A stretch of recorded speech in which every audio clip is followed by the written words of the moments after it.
Today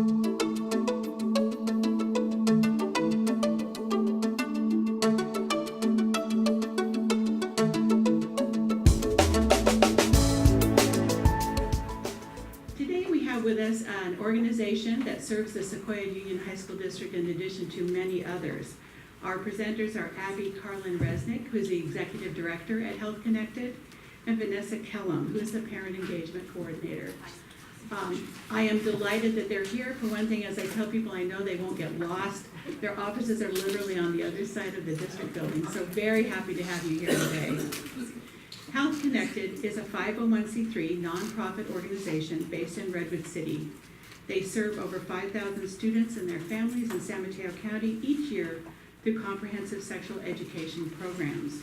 Their mission is to help young people feel confident and supported to make informed decisions about their own sexual health. At Health Connected, they are turning the talk into an ongoing conversation. They blend medically accurate information with an interactive and non-judgmental approach to learning that families of all different cultural, ethnic, and religious backgrounds can embrace. Please join me in welcoming Abi and Vanessa.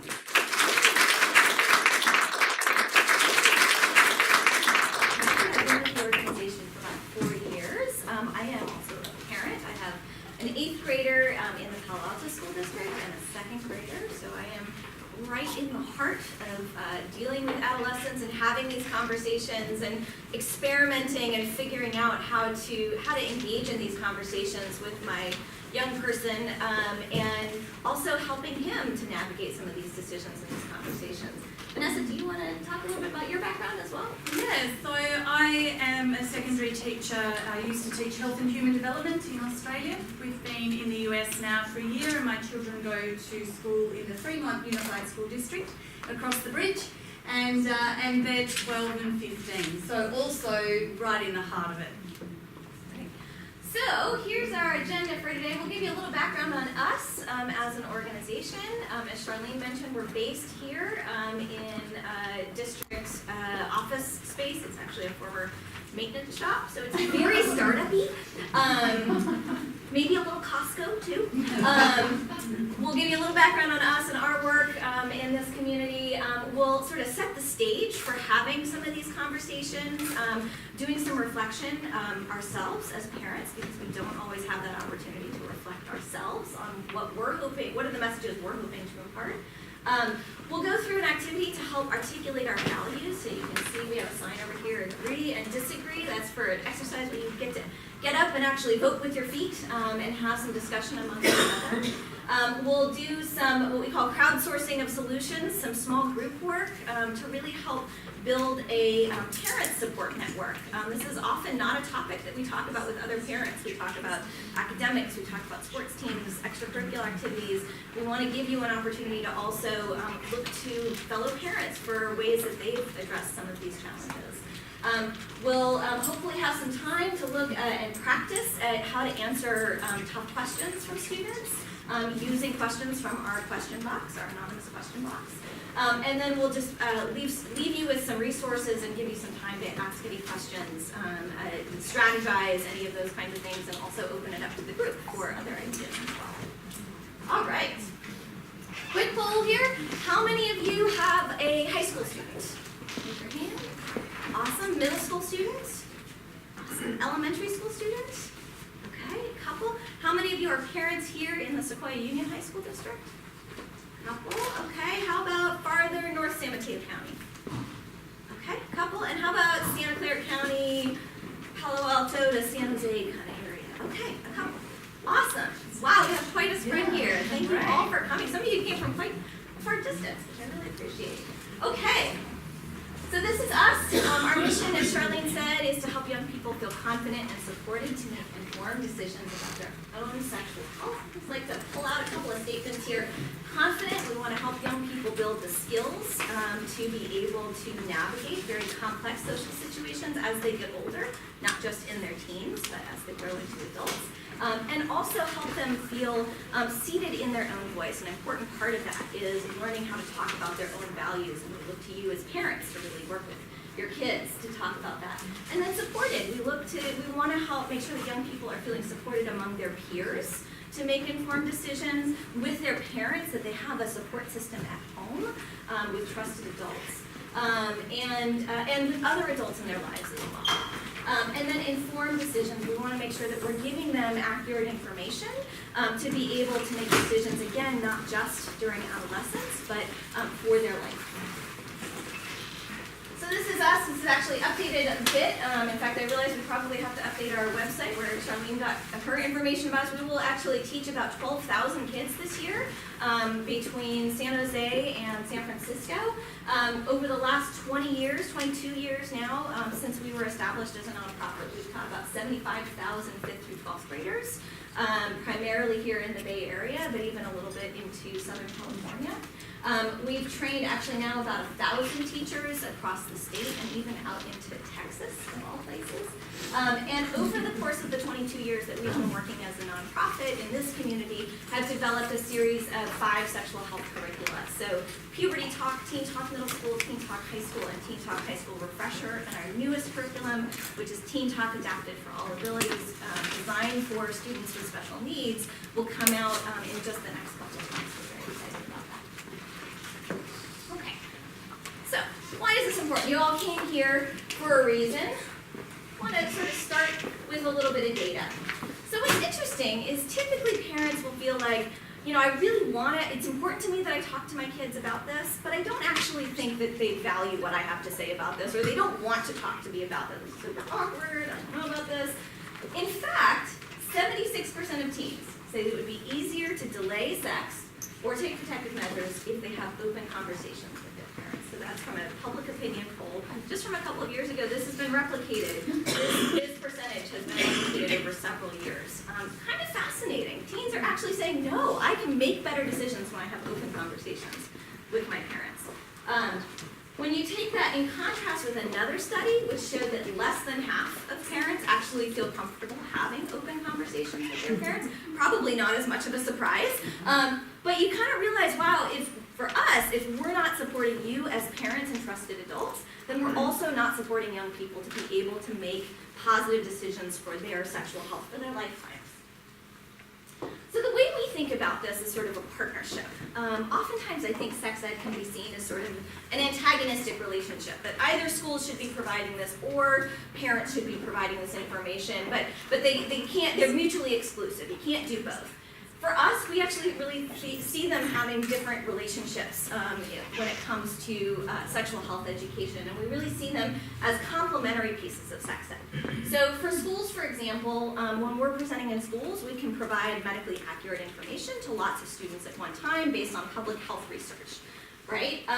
We can also give kids an opportunity to build skills within a peer environment, learning communication skills, for example, learning to navigate maybe some of the awkwardness that comes with talking about some of these topics. Some of that awkwardness is actually a really important thing to work through in a safe and facilitated environment. At the same time, we look to parents to be having conversations with their kids about your values, about these topics. And that's not just about sex, it's about relationships, friendships, boundary setting, communication, respect, all of those things we have values about. We haven't necessarily articulated them to ourselves as parents or trusted adults in our children's lives, but they're really important values to impart to young people. And we really look to you as parents to do that. It's not appropriate for us to tell them, this is what your values should be. We're always going to direct kids back to a trusted adult in their lives. The other piece that we really look to parents and trusted adults to do is provide support. I mentioned this earlier, but having that consistent support system who kids can go to over the course of their adolescent development and beyond to ask questions, to navigate these complex social situations is critical for young people.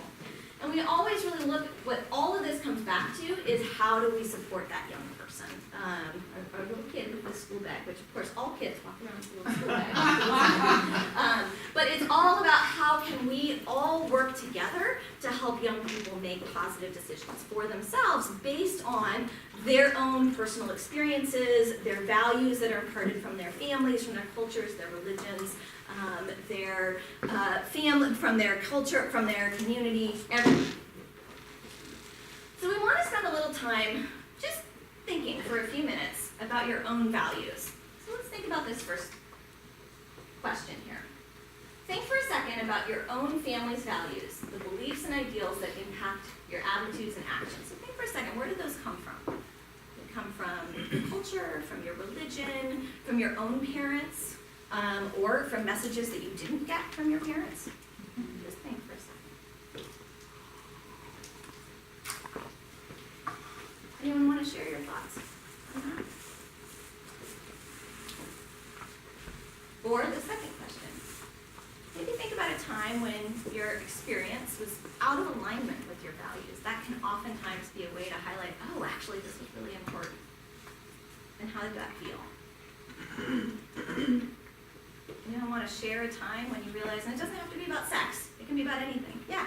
Yeah, I mean, anytime, you're in for something that's out of line with your values, you feel stress and confusion, and because, you're in a situation where you feel like you need to say something or do something, and sometimes it's not appropriate, or you don't think it's appropriate, and it could be a work situation, or somebody says something, inappropriate, and what do you do? And it's not in alignment with your values of valuing everybody and equality and things like that. And yeah, it definitely comes up.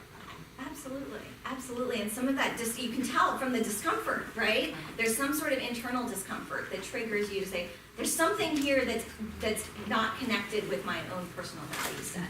Yeah. How about anyone else? Time when you realize, oh, this is not in alignment with my values. And how did it feel? Anything else? Yeah. Well, I think right now on the political front, feels like that a lot. Oh, okay. Like every time I turn on the TV, I Okay. feel like it's not in line with my values. Yeah. Yeah, absolutely. Okay, great. So with that in mind, we're going to do a little exercise. I'm going to turn it over to Vanessa, and we're going to read off a couple of statements for you to actually consider some specific aspects of your values and whether you agree or disagree with those. Yeah, because actually one of the things about a conversation about sex or about bodies or babies or all those things, sometimes we have that unsettling feeling. It may be because some parts of that conversation could be out of alignment with our values, or maybe we don't know how to frame the conversation in the context of our values, or sometimes there could be a program at school or something that is out of alignment and we don't know then how to bring our values back to our kids in a family context. So this conversation that we're talking about is a really, really important one, and it's very helpful for us to be sure of our own family's values, because that provides us then with a basis from which then we can talk to our kids. So that's sort of the idea of this activity. You don't have to worry. We say this to our kids in school as well, because we do something very similar. Obviously the statements are different, but we do something very similar, and you don't have to worry that, people will think that it's weird if I'm the only person in the disagree side. You don't have to worry, you're in a safe place, and that's actually what values are all about. They're not always shared by everybody in the room, so that's all right. I'm going to read you a statement, and if you think you agree with that statement, then you head over to this side of the room, okay? If you think, no, I don't agree with that statement, then head over to that side of the room. If you're in the middle and you go, I wish there was a middle place. I don't know, I'm not sure, it depends on the context, it depends on the age, it depends on and you really want to stand in the middle, you can't. You want to make a distinction. And the reason why we do this, and you parents are probably not that different than your kids, but if we did that in school, of course everyone would just be in the middle. And they just hang here for however long really the exercise took, yeah. And Vanessa, if you would tell them if they do not wish to be photographed, how they participate. Great, that's a great thing. If you would prefer not to be on film or be photographed, still please take part in our activity, but just maybe do it towards the back and you'll still be included, but that way you won't be on film. Alrighty, so the first statement is, if they express interest, I would support my child's involvement in a romantic relationship before they graduate high school. So everyone standing up, go vote with your feet, and we'll meet back in the middle after we've processed. So what we do with kids in the classroom is we ask for volunteers to say why they expressed agree or disagree. And Abby's standing with a person who's at the agree stage, and she's by herself, so we don't like kids standing by themselves in the classroom, so she's joining. Disagree, yeah. So that's okay, so we always put a teacher or another person with, the person who's by themselves, so they don't feel by themselves so much. So, who would like to share why they agree with that statement? That yes, if they express interest, I would support my child's involvement in a romantic relationship before they graduate high school. Do we have any volunteers of why they think, yeah, I agree with that? Yeah, Yes. I guess because teenagers feel so strongly about their emotions and about how they have to kind of separate from their parents and just like natural developmental stuff, that I guess I would kind of feel like they're going to do it anyways, and if I don't try to get on board and understand and try to advise and like consultant role, then I'm going to be left out of it, and they're going to do whatever they want to do anyway. When you raise them right, they're independent, strong, Yes. I think that resonates with a lot of us. So the strong emotions around the topic of dating means that they may well do it anyway, so they might as well have your support and your investment into that. Fantastic, thank you. Yes. I also feel like while they're still at home in high school, I could then have some influence on talking to them about what is a healthy relationship, how to treat a partner, just I would have more influence versus if they wait and don't talk to me about it at all or wait until college. Great, so sharing those family values while they're within the family unit. Yes, thank you, yes. So my son has a girlfriend, and he's in high school. And so I get theater tickets. I buy one for the girlfriend, and then we do activities together. And hopefully, so we have a nice relationship, but also for the future, that his significant other is someone who, he'll want to include his mother in activities.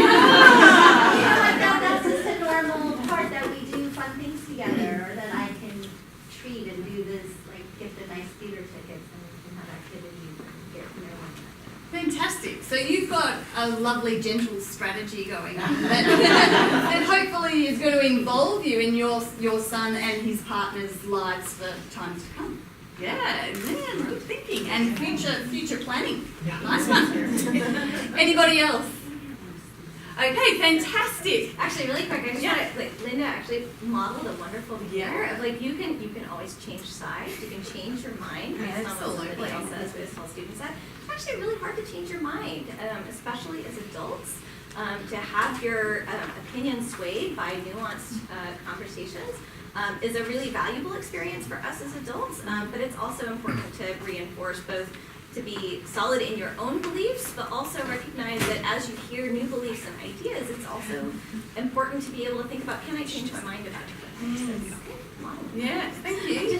And also, just because adult values remain fairly stable, they're not a concrete thing, are they? They're very sort of abstract, and they're fairly fluid sometimes as we come into more experience and information. We're always learning and changing. Alrighty, well, normally we would come back to the centre and then sort of spread out, but given you're all in that side, I'll leave it for now. So, next one. Assuming it was age appropriate, and I say that because that sort of takes a little it makes this easier to decide on. Assuming it was age appropriate, parents should share their own past mistakes growing up to educate their children. So assuming it was age appropriate, parents should share their own past mistakes growing up in order to educate their children. What do you think about that? Do you disagree, or are you going to all stay at the agree side? Anyone brave enough? No? Okay, so anybody want to volunteer why they would choose to share their mistakes with their child apart to help educate them? Mm-hmm. Yeah. I think that, both my husband and I have done it frequently, Mm-hmm. to you know, we have a child that's more of a perfectionist, to let him know that it's okay to make mistakes, and that you still turn out okay, and that it shows that people are human, and gives them kind of permission to try new things and not be afraid of making mistakes. Yeah, great. So modelling that. Yeah. Yeah, fantastic. Anyone else? Yes. I think it somewhat gives you credibility if Right. you've actually been through it, fail or succeed, kind of your kids that they see that you've been through it. Yeah, so credibility and empathy, perhaps. Mhm. Yeah, awesome. Anyone else? Yes. Also a sense of community and belonging and reflection of themselves. I actually try, I don't know if it's right or not, but I try to do this and share my mistakes, and at this point my sons are like I'll start talking and they'll go, oh good, a mommy story. It's really cute. So it's also kind of a bonding. I can just watch them go, wow, I'm not alone in this, or that's a worry that I had. Because we were just talking about, we have a code word now, and a friend asks them to do something that they don't feel comfortable with doing because it's kind of too mature or too much, like a sleepover, but they don't want to say no. Right. They say the word cookie to me somewhere in the conversation, and then I know I should be the block on it and say, great, but I don't think tonight, or something like that, so I can Yeah. kind of buffer, because I had that experience. As a kid, I wanted my parents to put boundaries, but I couldn't say them because I was afraid of. Yeah, fantastic. So that's a fantastic way to give your kid an out, isn't it? Without, it's better for us as parents to step in rather than place the child in that position where they have to do the call out. Well done, thank you. Anyone else? Yes. Well, hopefully if you share your mistakes, you also talk about things that may have gone right. Sure. In some ways, you're sharing your values, or you show them how you came to a particular set of values. So Yeah. talking about it is always great. So talking about it, and not just the negatives, but also the positives. Thank you. Anyone else? Great. Well, one of the things we also ask when we do this in classes, and we'll do it now, is if we don't have anybody standing on one side or another, asking everyone on this side to think about why might somebody stand on the disagree side for this. So anyone want to volunteer? Yeah. I think it depends on how big the mistake was. Okay. Absolutely. Yeah. Yeah. Anyone else? Yeah. Well, and I have a friend who their child went through the Teen Talk program in middle school, and when the parent homework question asked about were there any decisions that you made that you regret, or she was talking about how, oh my God, I snuck out and did everything in high school, and all these things that I don't want my son to do, and so I just lied the whole time, and I didn't tell him, and because just feeling like she didn't quite know how to say that without then her child thinking of her as hypocritical for saying, I don't want you to do that. Right, so some parents would decide to be selective as to what they did share for a particular reason, and as we've said before, things change, don't they? And that's where as parents sometimes we have to navigate when's right and when it's time to be quiet. Sometimes we have to be quiet more than we have to talk. Alrighty, we'll do that one last one. Okay, now this is an interesting one. Pornography should be discussed by parents prior to the onset of puberty. Pornography should be discussed by parents prior to the onset of puberty. Do you agree or do you disagree? Pornography should be discussed by parents prior to the onset of puberty. What do you think? I know it's tricky. It's the last one for a reason. What age would you consider puberty? So the onset of puberty, so it changes because puberty is one of those things that's a little bit tricky. So we could say as an average maybe 11. 11 perhaps? 11, 10. 8 to 11. Alrighty, so we've got a little bit more sort of disparity here, and that's fantastic because as our values are all different, this is representative of it. Does anyone want to share from the disagree side why they would disagree with that statement? Yeah, well, I would say if the child is curious, then I would feel comfortable talking to him or her about it, that if, you know, there's no question asked at the age of 10 or 11, then I would bring up the subject. Yeah, so it would depend on the age, the curiosity level, whether you'd step in or whether you'd just, we'll leave it Yeah, for it's the the minute. onset of puberty, so Yeah. 10, 11, I don't know. Yeah, let me talk to you about pornography. Yeah. Yeah. Great, thank you. Anyone else? Yes. I just think they're too young to understand what pornography is unless you show it to them. And so I just think it's out of context. Right. So, you know, it's a subtle question. I mean, I think, you know, saying, to me, talking to your kids about naked pictures is different than going to Pornhub and showing them something and say, I don't want you to watch this. Yeah. So, I just think it's too much information for their developmental states. Right. At such a young age. Yes, and Not of that course. you never have the conversation, but I think that's too young. Thank you. Anyone else? I would agree that it's dependent on the level of interest or curiosity that, you know, if they're not showing any, you know, questions about like, are all those people naked on the front of these magazines or whatever, or on the internet, then there's really no reason to go there. There's, you know, a situation where it's there and you just should explain it. Thank you. Anyone else before we cross? Alrighty, great. So the agree side. I think it's something they have to go through, like they're gonna experiment by themselves. So my opinion is just let them see themselves, you know, like, don't pressure or put limits on them. Okay, so giving them some guidance, given that Talk to they them may well about it. experience it. Thank you. Anyone else? I was a little torn on this one, and I thought, well, I didn't really get into that topic with my kids, but I kind of feel like you get them when they're not at that hormonal curious stage, you know, where, oh my God, there's something like that, oh, let me look, because, you know, everything's going.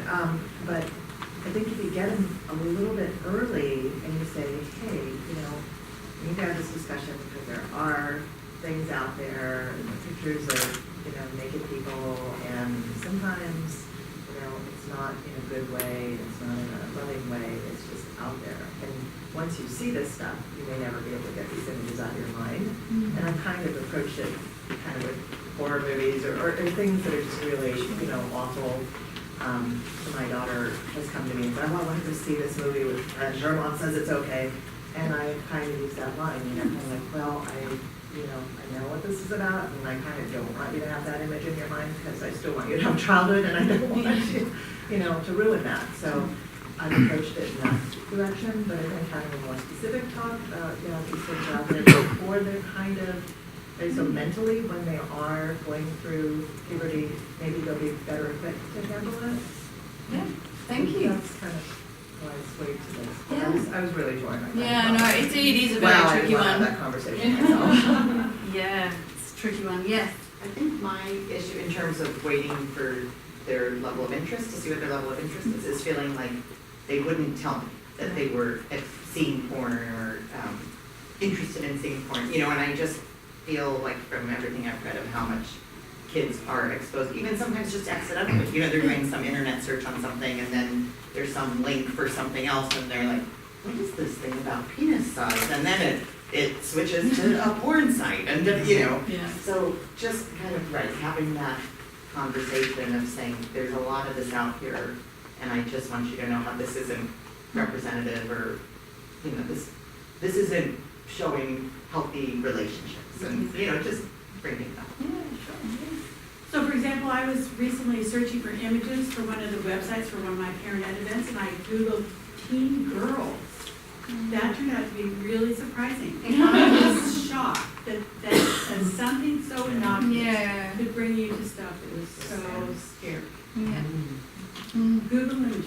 Yeah. Yeah. Yeah. Yeah, teen girls. Anyone else? Yes. So I just feel that you want to get them before they're exposed to it without you around. And they'll be, when they're a little bit older, they'll their friends and themselves. If they don't have cell phones with internet access, their friends will have it, and by the time they're 12 or 13 in middle school, and they might accidentally come across it in researching a paper, or they might, their friends might start talking about it, and if you don't lay those values early, they have nothing to go on except what they're dealing with their friends with. And so that's why I would want to come in early. Same thing with anything related. That's why you start having conversations about where babies come from at 5, because you want to have the foundation in there, so they're not thinking they just pop out of the mouth. Anyone up the back? No, all right, yes. And kind of all of this, I think, you don't want them to hear about it on the playground for the first time, or the lunch, whatever. But I was just supporting, like, putting out there that it's there, but it's not really a credible source of information, and then just giving them a pathway to, hey, if you have that question, here are other 3 different places you could go to. Because I think that's what I was going to say, is when we kids think that's where we go to figure it out. So recognizing they might be going there for sources of information, so therefore directing them to sources of information that are more reputable and healthier. Yeah, and factual. Yeah. Fantastic. All right. Done very well. Good job. Please head back to your seats. And that was fantastic. So well done for being brave.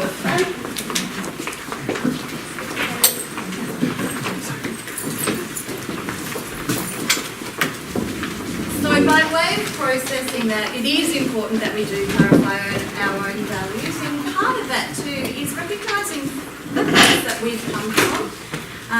Something may have been terrible that happened to us in our childhood, and so therefore that has shaped our feelings about this subject. So sometimes when the conversation is raised, we go back to that terrifying experience, and it could be, the fight, flight, or freeze reflex. We might not say anything. Like my friend, she always used to say to her child when they asked about sex, or God, or death, or anything that was tricky actually, she used to sort of freeze and say, would you like a piece of chocolate? And that would distract the child, so she never answered those questions.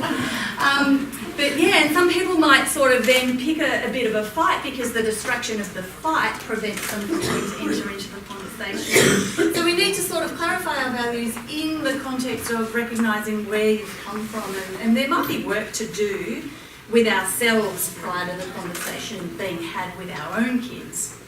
Adolescence can be a time where parents are called to defend their family's values. So sometimes the children come home and they'll have different sort of experiences or different opinions, and you might be called to defend your values.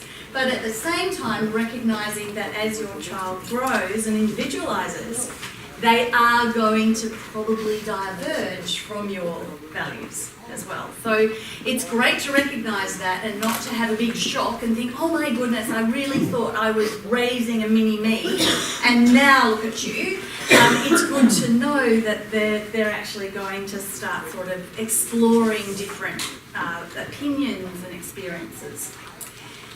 And encourage open and honest communication as your child begins to diverge a little bit, because we can help prevent them from rebelling spectacularly if we're involved in the conversation.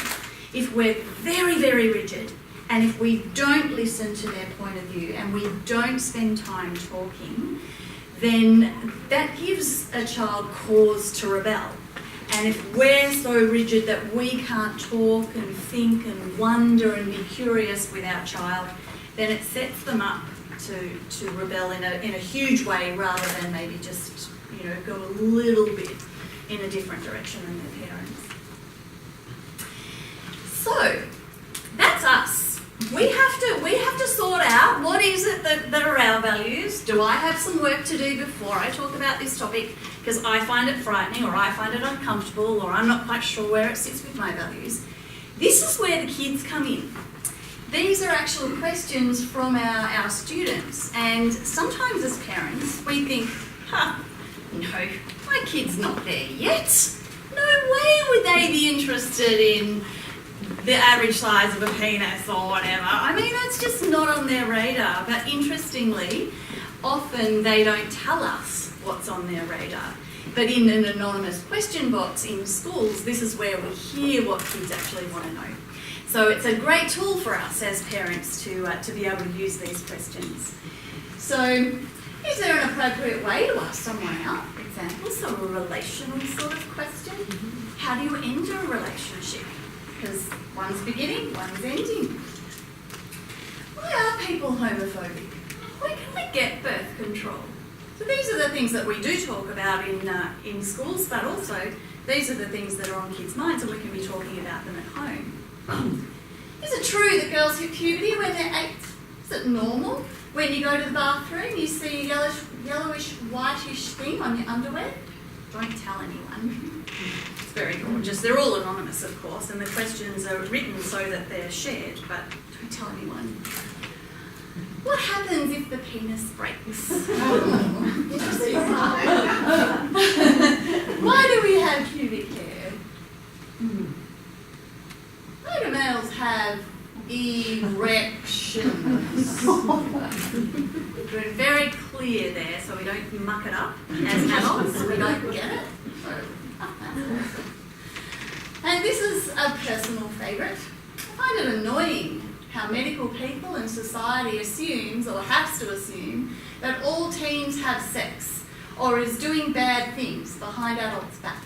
I understand that it is for our safety, but still, it still bothers me how teens are expected to trust adults when adults don't show the same trust. What can I do about it? Sad face. This is from a person who's making safe choices, but is still frustrated. And Abby showed me something yesterday actually on a document, and it reflected this question very much. The statistics were as low as 17% on how teens feel that we as adults don't respect them. And I thought of that question as soon as she showed me that statistic. I thought, oh, it's just like that person, right? So we have to be really sort of conscious and deliberate in the messaging that we're showing our kids. Yes, they do get bossed around at home a little bit, but at the same time, we do need to do that respectfully to show them that actually as adults, we do respect them as their own people.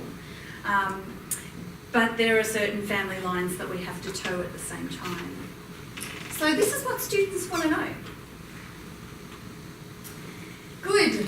So, given that students want to know this stuff, this is a great quote too. It helps me think of, okay, so first of all, here are all the terrible things that can happen when you have sex. Now go have a healthy relationship. We know kids want to know about sex. If we just tell them all the terrible things, like in that traditional sort of sex ed that some of us actually experienced, some of us actually are still paying for that type of sex ed. You know, in our sort of our relationships, we're still paying for that sort of sex is bad, sex, you know, there's all these rules and all these sort of negative connotations about sex. So this is really important. We have to think as parents, okay, our kids want to know all those questions. In what way am I going to deliver the information so that it doesn't end up like this? So that they can actually have really healthy, fun, fulfilling sexual lives with a partner eventually who is also going to respect them. So we want them to be confident and assertive, and particularly around things of a sexual nature. So just a really nice thing to sort of contextualise everything. All right.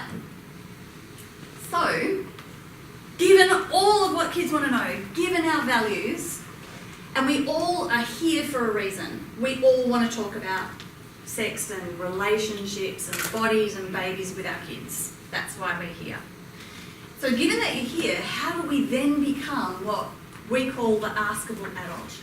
How do you get your kids to want to ask you and talk to you about all those questions we saw on the screen there? Don't procrastinate. It's never too early or too late to start talking about sex. Little children can learn where babies and how babies are made. It just has to be phrased in a way that they can understand and that's age appropriate. The earlier we start, of course, the conversation can continue, so it's a good thing to start early if we can. Accept a level of discomfort. Some of us find it difficult. One, because we might have had bad experiences when we were growing up. Two, it might have been well outside our family's value system to even talk about sex, so therefore it's sort of a foreign topic for us. It hasn't been modelled to us. So we can accept that level of discomfort as something that's going to grow us, and that's okay. Put aside distractions. You know, my husband loves his phone. Honestly, I used to call it the other woman. He loved it so much. And so if we ever were to have a family discussion, I'd have to say to him, okay, put your phone away, because it's such a pull, and kids also have this pull sometimes towards technology. So we need to sort of just put away the distractions if we're intending on a deliberate conversation. And you come from a place with empathy. So we talked about sharing mistakes. It grows empathy when we share mistakes. So that's okay. Think about how your child might feel about this conversation. Are they happy about having the conversation? Are they experiencing discomfort? Don't do the reflection thing though, where you say, because you feel really uncomfortable and nervous, you don't have to place that on them too. You must feel so nervous about having this conversation with me. Oh, what a tricky topic. If you say that to them, you are setting them up to feel discomfort. Of course, some kids are like, finally, we're having this conversation. They're rapt to be having this conversation with you. So be empathetic, but don't sort of go too far. Hey, can I just add? Yeah, Well, yeah. it's really fascinating from the student perspective. We worked with a school district who was going through a process to look at different sexual health curricula, and they included a student on their task force, and we did a values exercise with them and asked I think teachers are excited about teaching this material in this school district, and the student went to the disagree side, and it was precisely for that reason. The student said, well, teachers always start off this unit by saying this is going to be super uncomfortable and awkward, and it just makes everyone in the class feel like it should be awkward and uncomfortable. It's kind of fascinating to hear a high school student reflect on how the messages that she was getting from the adults in her life in that classroom impacted her perspectives on these topics. Yeah, there you go. And so we're the leaders in the conversation typically, particularly if we've got those reticent private kids who really don't share fairly openly, we will probably have to lead this conversation in some way. So we do have to be really intentional about the way we project. Don't lecture, listen. So sometimes we get ourselves all G'd up and we think, right, we're going to have this conversation. We've got it all planned out in our head about how we're going to say it. We might have practiced in the mirror, whatever. And then when we sit down with our child, the conversation might sort of meander off into a different place, and we're privately sort of thinking, no, this isn't what I had in mind. I've got my speech prepared. So instead of that, try and sort of just listen to where they're going with the conversation, and you might be able to bring it back. And also, they give you just amazing insights into what's important to them when we just shut up. Good. So acknowledge the opportunity for your own growth. So you could easily say to your child, you know what? I've never had this conversation when I was growing up, so I might not be actually all that great at it. But it won't be the last conversation, so therefore we'll grow and get better as we go along. And so it's a shared experience for growth. Acknowledge, so don't make assumptions. I love that story where, I don't know, we can call him Josh. My friend has a son called Josh.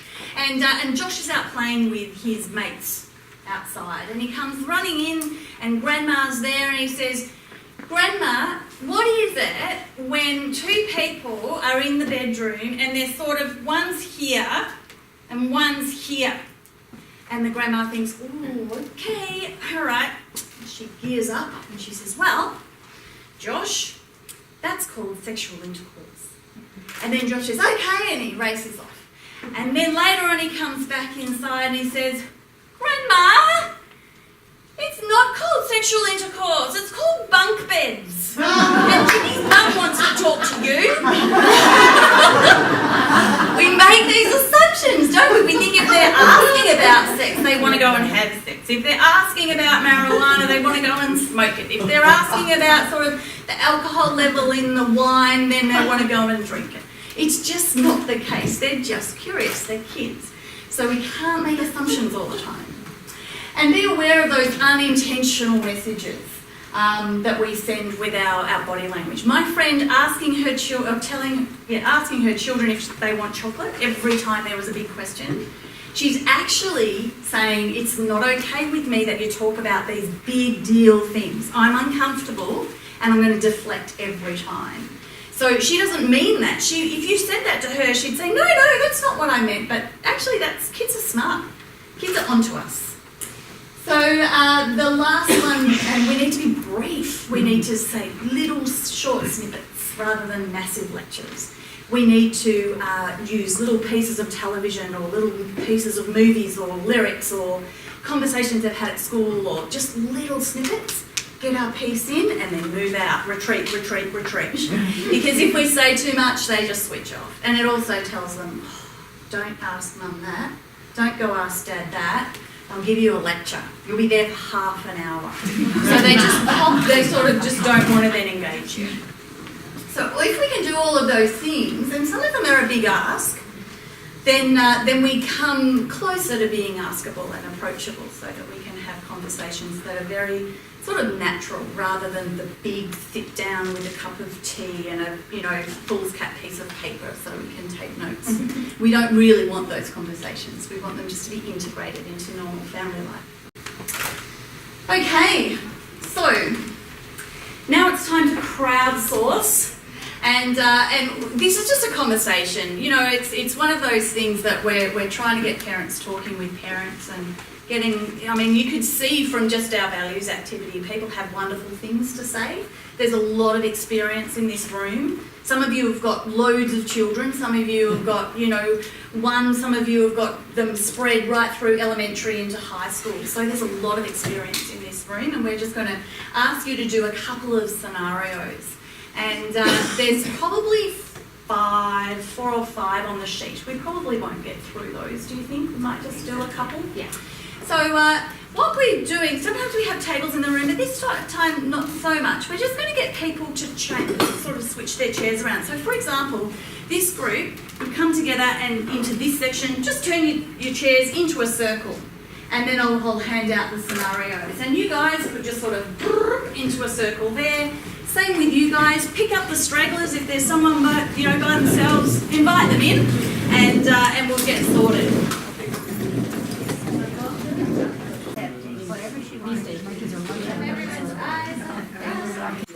Alrighty, so in terms of a couple of things you took away from the discussion. Now, there was lots of wonderful talking, and of course that was the aim, was to find out what everybody else has for us in terms of their wisdom and their pearls. Some of those things that you take away and go, oh yeah, I could use that. Anyone find out something new or an opinion, an idea, or something they could take home and go, yeah, I could sort of implement that somehow. Good to know that everyone's been through similar. Yeah. It's good to know that people are going through similar situations. Absolutely. Isn't it encouraging that you're not alone? Yeah, for sure. Anyone else? Yes? Well, I've got a lot of great advice in our group, a lot of great ways of approaching a situation. So I agree with them, but they're not the same. Right. And so how do you know, my concern is how do I know what the right approach is at the moment? And I guess it's going to have to be a gut thing. But, and if I muck it up, like you say, the first time I could try the other approach. But, yeah. It is hard because even though there was great advice, it might not be exact and specific to what you're going through with your family. And you're right, sometimes you do have to trust your gut. I think too it's that openness, that regardless of the conversation, the fact that you are open to conversation is what you need to make sure that your kids know. Yeah. And one of the things we talked about in the group I was with was it's okay to acknowledge if you made a mistake. So you go with your gut and it feels like it ends up not being the right direction. You can always go back later and say, I'm not sure that I actually really addressed your question or had that discussion in the way that I wish I had. Here's what I wish I'd said. that can model the acknowledgement of making a mistake, which is really valuable for young people, and it also gives you an opportunity to also model that self-reflectiveness of like, here are the things that I thought about, and this is why I didn't particularly, feel like that was the right answer for you at that moment, and sort of reiterate again an opportunity to communicate your values to your child. So it's okay to make mistakes. We'll all make mistakes. And saying sorry is so powerful too, because adults often don't say sorry to kids as much as we should, and that's so powerful because that's modelling sort of that that one down position of I did stuff up. I need your forgiveness. Yes. Another really good piece of advice that I learned a few years ago is you can also say to your kid, that is a really good question, and I need a little time to think about it, and I'm going to get back to you. Yeah. You can buy yourself some time if you need it. Absolutely. That has helped me a few times. Yeah, and just making sure you do that, go back and address it, that it's not a sweeping under the carpet type of answer, it's a genuine, I actually need to have some time to wonder about this, or to research sometimes. I just had sort of a related question. I really liked your advice about keeping it brief. I've got boys, it's so true for them. But we've got early middle school, we're approaching all of the sex ed at school, and then, so related to this, I signed up our oldest to do that heart-to-heart program. That's really intense. That is not brief. Has anyone done it? Would you recommend it? Is it too much? We hear good things. Yeah. Everyone says wonderful things about it. All right. Yeah.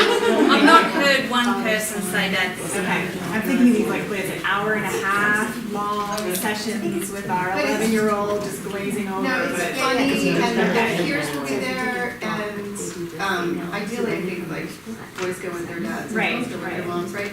And it's supposed to be just funny and light, and everybody's facing forward, it's not like a face-to-face conversation, which an hour and a half with the boy down. Make sure. Right. It's not media, make sure they make it fun. Okay. They know what to do. Okay. They know exactly how to run those kind of programs. It's really good. Thank you.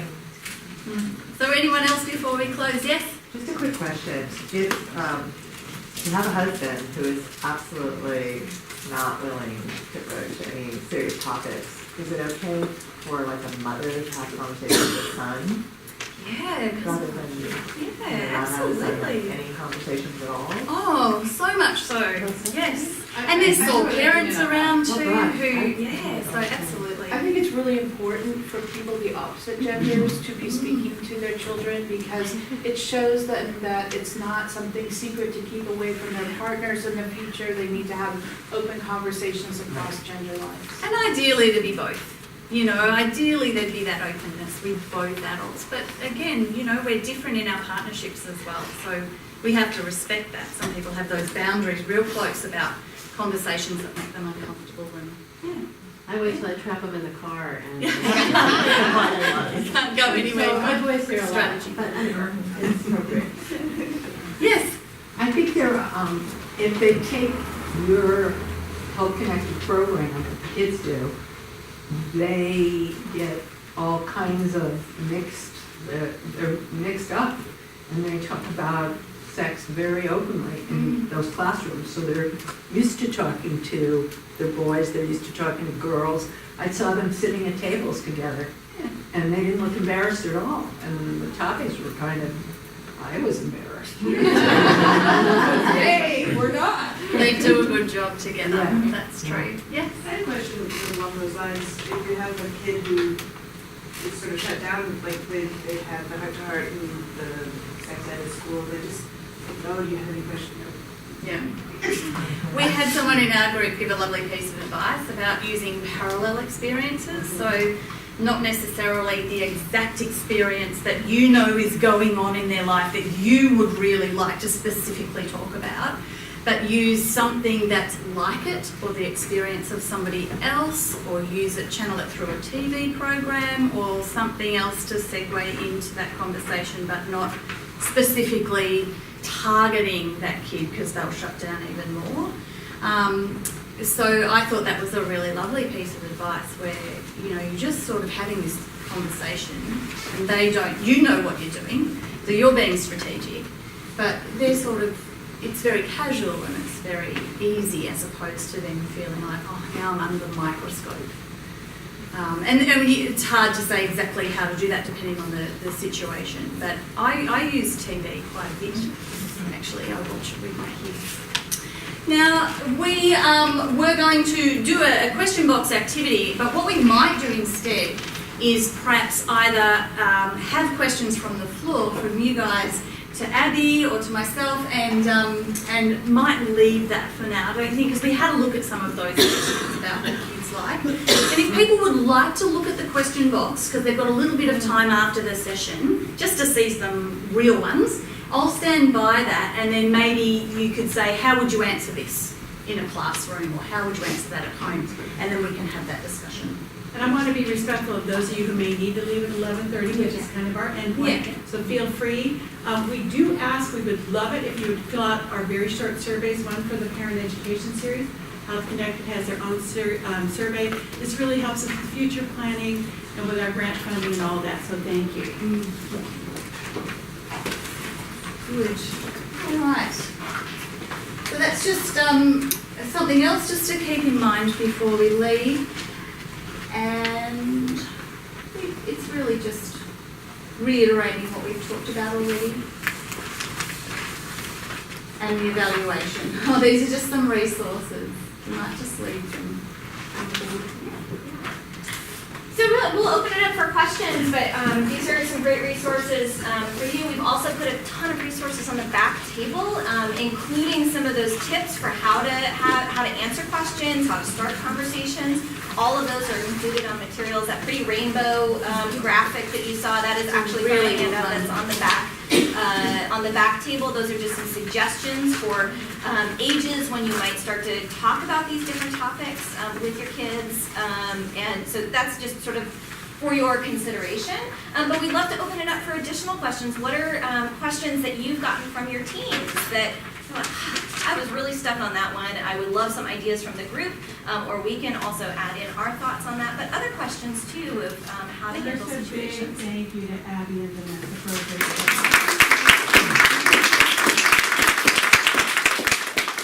a great